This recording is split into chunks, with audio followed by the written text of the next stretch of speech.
This program is brought to you by thepodcastfactory.com.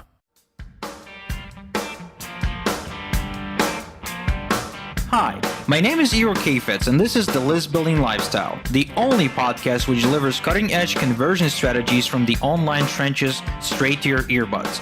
Download the transcript of today's episode and all future episodes at listbuildinglifestyleshow.com.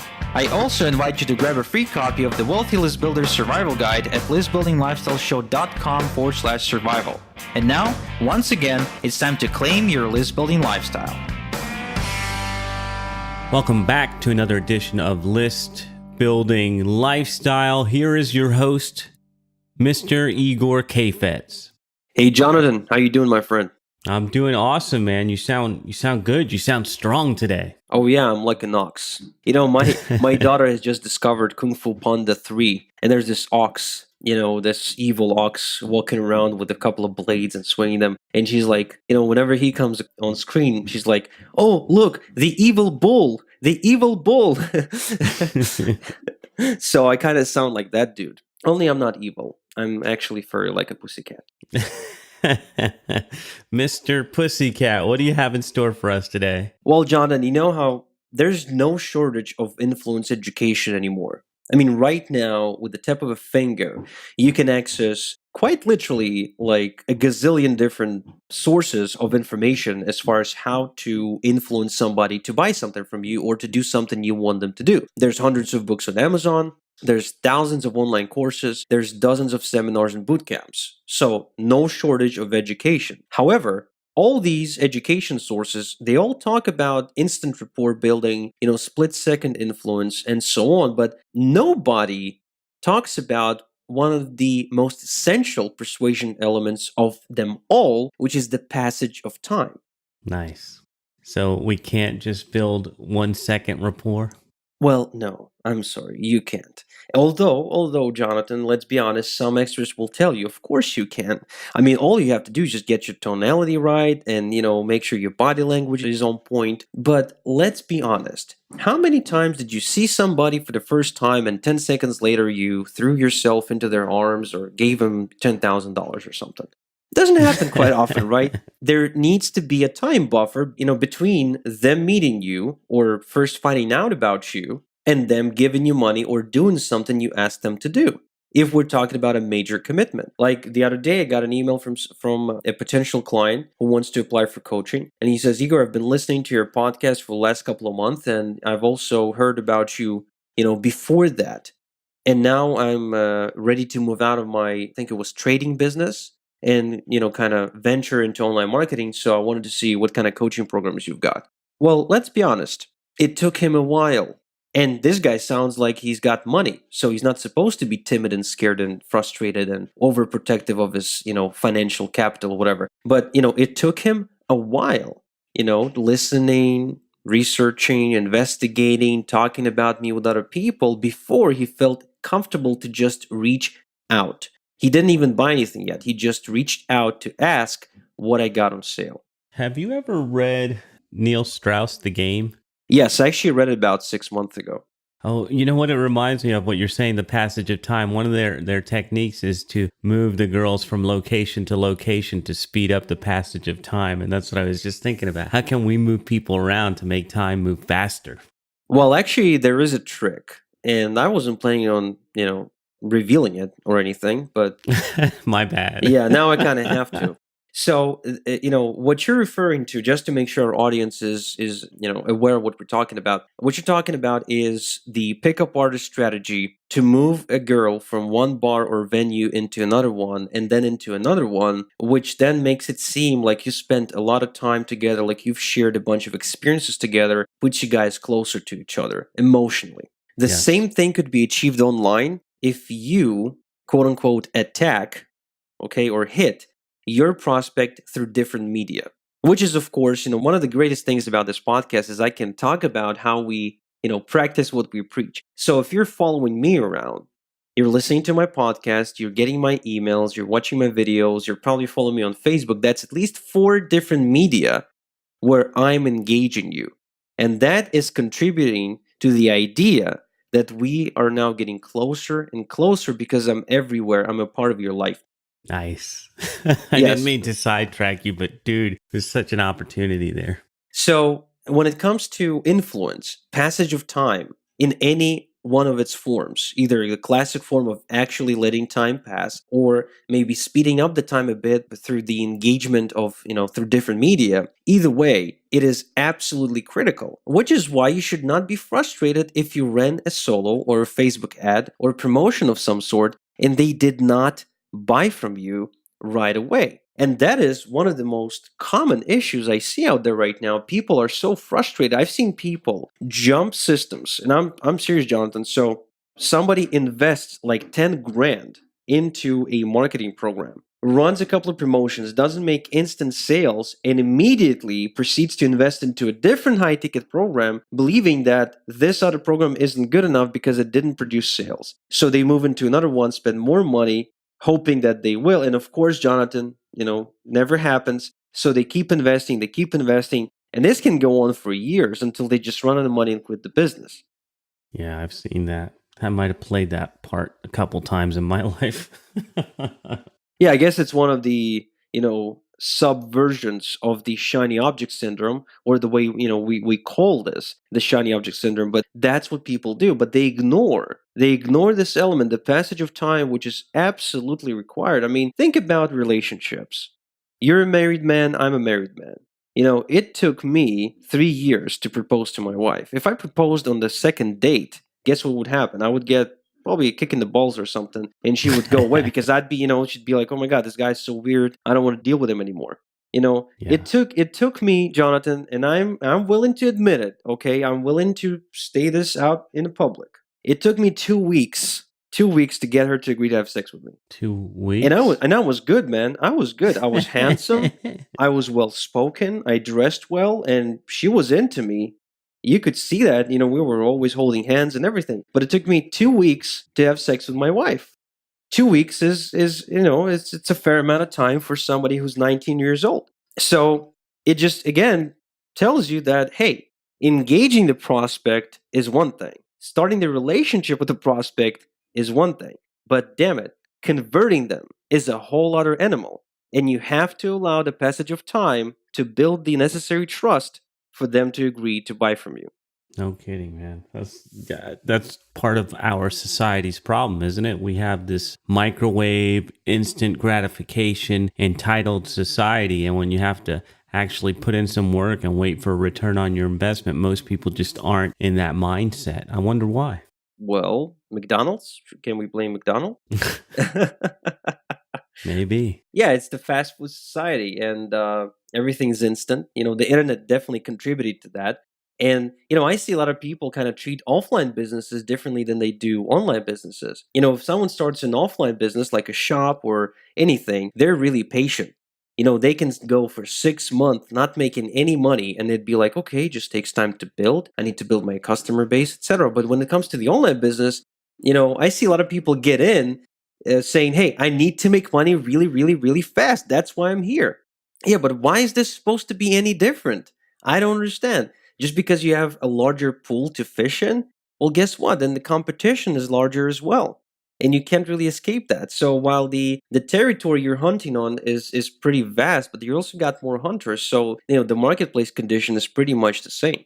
That is interesting, right? I was talking to someone who was a business coach, and then she jumped to the online business and she threw away everything that she knew about business coaching and started doing stupid online tactics. And 6 months into it, she realized that, oh crap, I'm doing everything wrong. I wonder, what is it? You said that it's a bigger pool. Is there anything else that makes people think that they can make money in an instant online? Because it's really not that way. I mean, you said it took you, what, 2 years? Yeah, 3.5 years. Took me 3.5 years to make my first decent amount of money. And why do people treat it like that? I don't know. I honestly don't know, man. But I guess it's just the nature of the world we live in. It's the zeitgeist. You know what I mean? We want it fast. We want it downloadable. We want it, instantly available on our smartphones. I guess I can understand that. But we have to keep in mind that the way business works hasn't really changed. much. You still got to get a customer. You got to convince them. You got to solve their problem. You got to charge them money. I mean, all that stuff is pretty much the same as it was 20, 30, 40 years ago. The media changed, sure. The ability to reach a wider market changed, absolutely. The payment methods changed a little bit. Yeah, sure. There's a couple of, stores and businesses that revolutionized a certain aspect of the business, like Amazon, for instance, or eBay.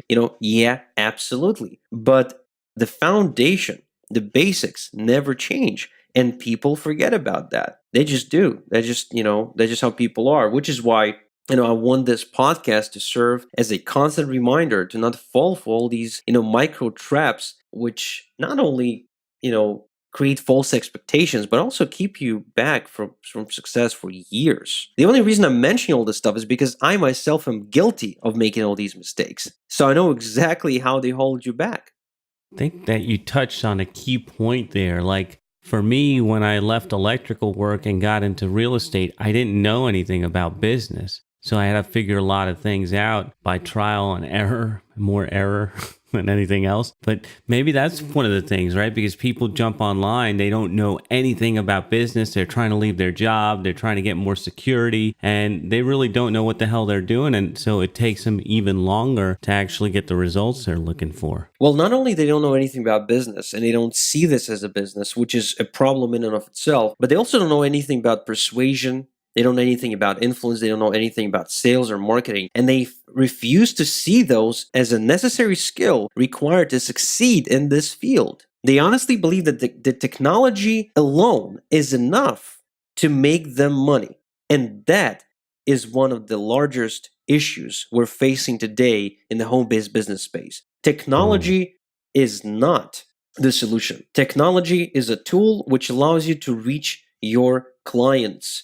That is all. It is still up to you to persuade and convince the client that you are their best choice when it comes to investing to solve a problem of some sort. So a couple things. You can drop the mic after saying technology is not the solution, because I believe that's one of the big problems right now, because I actually wrote about that in my newsletter. You'll see it when it comes to you. But I was writing about funnel suck and funnel sucking time out of your day, sucking money out of your wallet, because people are obsessed with this funnel idea, this funnel software, funnel this, funnel that, funnel experts, and they don't know anything about basic salesmanship. And for some reason, that's something that nobody really talks about. And I'm wondering what you think it is that people think sell is a 4-letter word, so nobody wants to talk about it. It's dirty. But if you know how to sell, the technology really doesn't matter.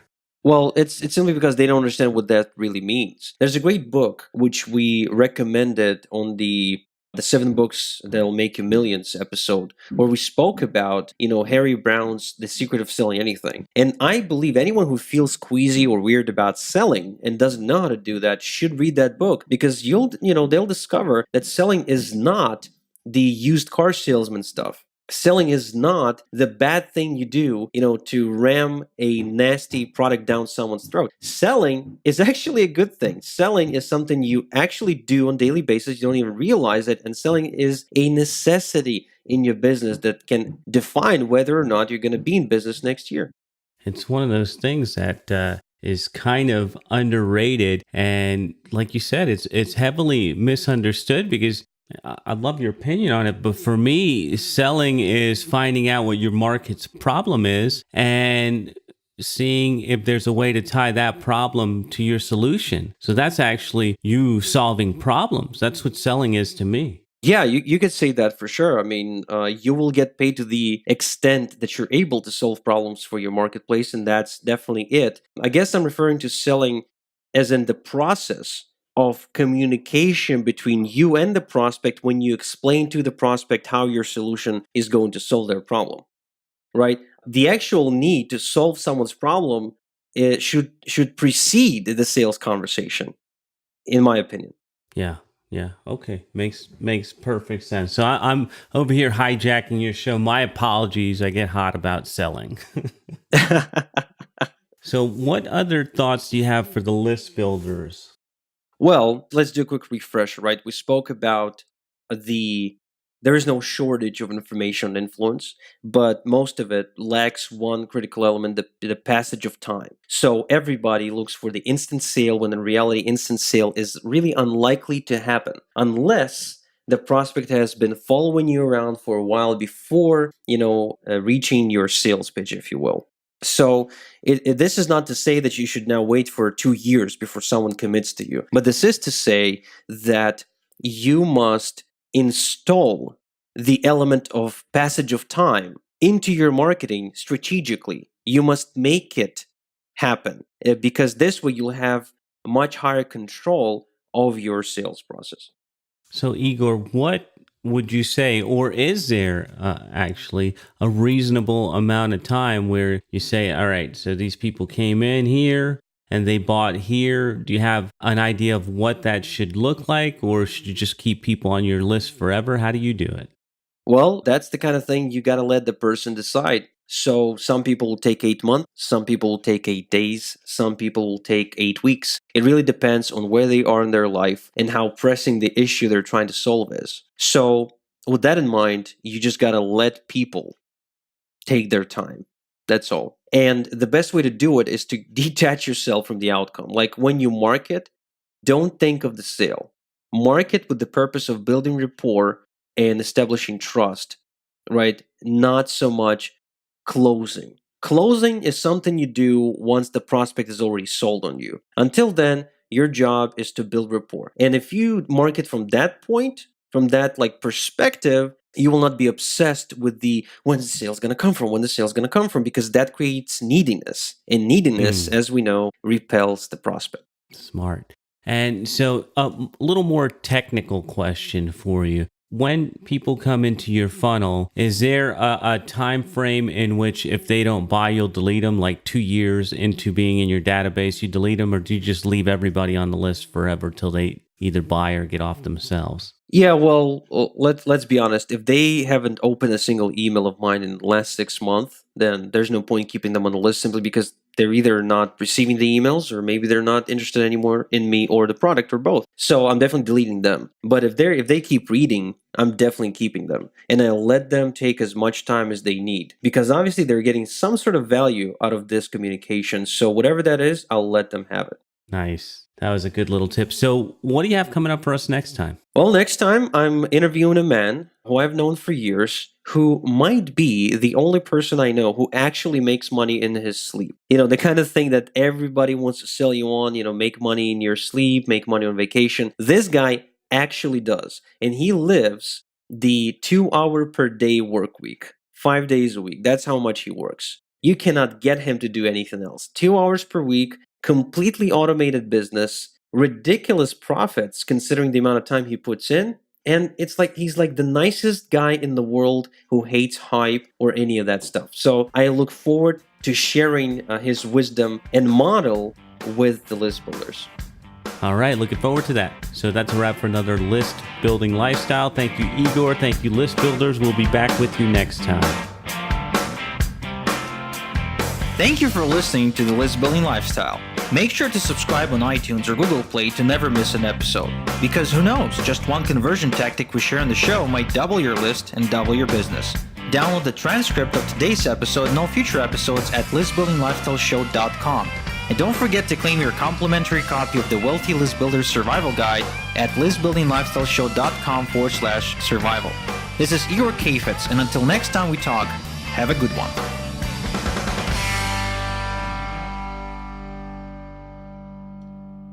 This is the podcastfactory.com.